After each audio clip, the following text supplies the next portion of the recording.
إذا كنت من عشاق كرة القدم العربية والعالمية، لا تنسى الاشتراك في القناة وتفعيل زر الجرس ليصلك كل جديد أولا بأول. السلام عليكم. ملف أيمن الحرزي، نحاول نحكيو على صفقة أيمن الحرزي، المبلغ المالي، تكنيك مول اللاعب هذا فاش ينجم يفيد، وبرشا تفاصيل وخفايا وكواليس ممكن عامة الشعب ما يعرفوهاش.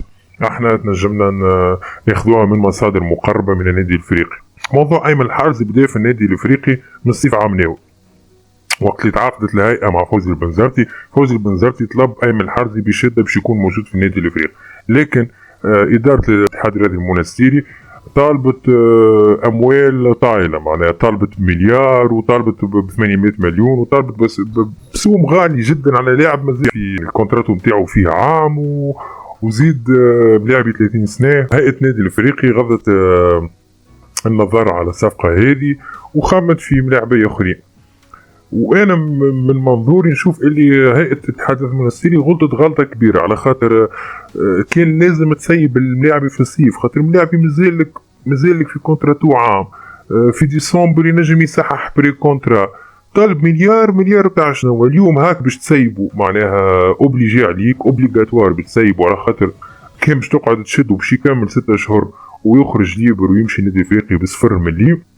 دونك انت اليوم اوبليجي عليك تسيبه وبشروط نادي الافريقي زاد، وبشروطه هو مش بشروطك انت. تفاصيل الصفقه، هيئه الاتحاد المونستيري قالت لايمن الحرزي كان باش يجيك عرض من برا، يعني من فريق خليجي ولا اوروبي، راهو العرض لازم يكون 200,000 دولار نسيبك سيستماتيكمون، عباره كلوز ليبيراتوار. وكان عرض من تونس، احنا كهيئه نقدروا يعني قيمتك وقيمه الصفقه.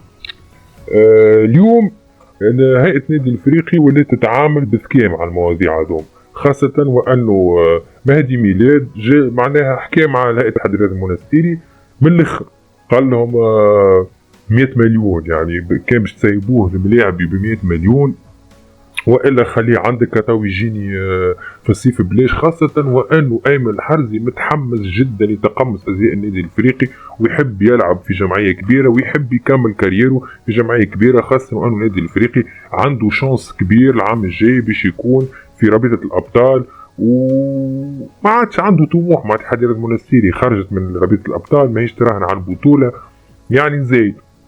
اليوم عرض النادي الافريقي واضح وصريح. اليوم معناها في الساعه هذه اللي نحكيو فيها تقدمت هيئه النادي الافريقي بعرض قيمته 100,000 دينار للاتحاد الرياضي المونستيري. اللي يسمع يقول العرض زهيد جدا ومبلغ يعني زهيد جدا بالنسبه للاعبي في قيمه ايمن الحرزي، لكن يعني الظروف حكمت. علاش؟ على خاطر ايمن الحرزي مازالوا له 6 اشهر مع الاتحاد الرياضي المونستيري، شهريته 20 مليون، معناها هو عنده ما قيمة 120 مليون شهريات لازمها الاتحاد المونستيري تدفعهم له، كان باش يقعد باش تخلص 120 مليون شهريات معناها من شهر ديسمبر حتى يكشي لشهر جوان. إضافة إلى ذلك عنده زوز شهري يعني يسالهم الاتحاد الرياضي المونستيري. دونك تشوف الاتحاد الرياضي المونستيري لازمها تدفع الأيمن الحرزي 160,000 دينار باش يكمل معاها لاخر السيزون. جات إدارة النادي الافريقي قالت لها انت باش ترتاح ديجا من 160,000 دينار هذوكم، معناها اذا كان باش تسيبهولي انت ليك باش تعطيه زوج شهريات اللي سالهم لك، ليك باش تعطيه لي 120 مليون شهري حتى تكشي الجونف، وانا باش نزيدك عليهم 100 مليون. يعني الحكايه الكل الصفقه باش تتم باش يربح منها الاتحاد المونستيري 260,000 دينار. هذا شنو شاف مهدي ميلاد وشنو شافت إدارة النادي الافريقي، والموضوع تويكا في طور الدراسة من إدارة الاتحاد الرياضي المونستيري، ويبدو أنه الموضوع ماشي للموافقة. واليوم العشية وإلا غدوة بتصير مراسلة من الاتحاد الرياضي المونستيري للنادي الإفريقي فيهم موافقة على تسريح اللاعب مقابل 100,000 دينار، على خاطر ما عندهاش شوا، كان باش تاخذ 100,000 دينار وتربح معاهم 160 مليون سالاريات وكيكا انت تتسمى عباره بعت اللاعب ب 260 مليون، والا يخرج في الصيف ليبر، خاصه وان النادي الافريقي عنده حلول اخرى في البوست هذيك. كملنا توا من كواليس الصفقه والخفايا وشنو صار في النيغوسياسيون، باش نحاولوا نحكيو على تكنيكمون ايمن الحرزي، تكنيكمون شنو ينجم يزيد للنادي الافريقي وشنو امكانيات اللعب. الملاعبي كما نعرفوا يعني 174 يلعب مهاجم أيمن، مهاجم أيسر، يلعب 10.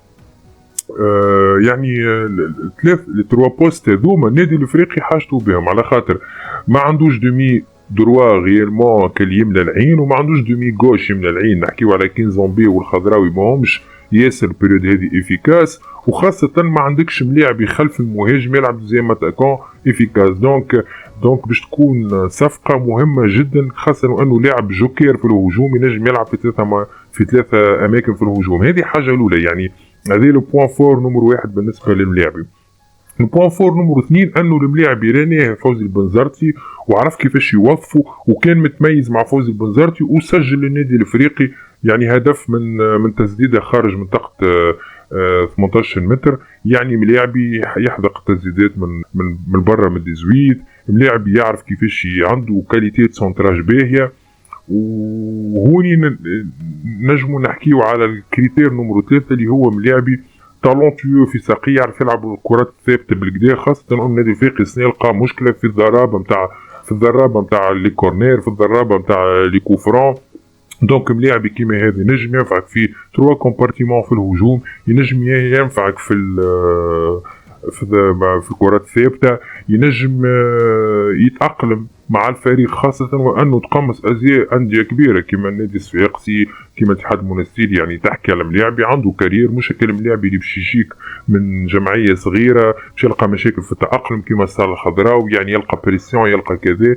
الملاعبي هذايا ينجم يتأقلم سيستيماتيكمون، كما قلنا فوزي البنزرتي يعرفوا معناها باش يوظفوا كوم الفو. دونك سورتو لي بلان الملاعبي هذا نجم ينفع ونجم يزيد النادي الافريقي، وانا نشوفه صفقه متميزه جدا. صحيح ماهوش صغير الملاعب، يعني عمره 30 سنه، لكن الحقيقه عنده خبره، عنده تتويجات، والاهم من هذا انه متحمس باش يتقمص هذه النادي الافريقي. وانا كمحلل نشوف اللي اذا كان الملاعبي الصفقه نتاع الملاعبي هذه تنجح، راهو النادي الافريقي باش يستفاد وباش يكون عنده هجوم يعني قوي، خاصة في رابطة الأبطال الإفريقية وفي كامل بقية مشوار البطولة. إضافة إلى ذلك الملاعب عنده شخصية كبيرة، كابيتان في جمعيته. دونك كان مهدي ميلاد ينجم يسكر الصفقة هذه باش تكون حاجة متميزة جدا للنادي الإفريقي. هكا كملنا الحديث على آخر أخبار النادي الإفريقي أبروبو أيمن الحرزي. نرجعوا لكم إن شاء الله في أخبار جديدة، وقت اللي الملاعب يصحح اوفيسيلمون نجم وقت نزيدو نتعمقوا في التحليل ونحلوا شوية فيديوهات كيفاش يكوروا وكذا. السلام عليكم.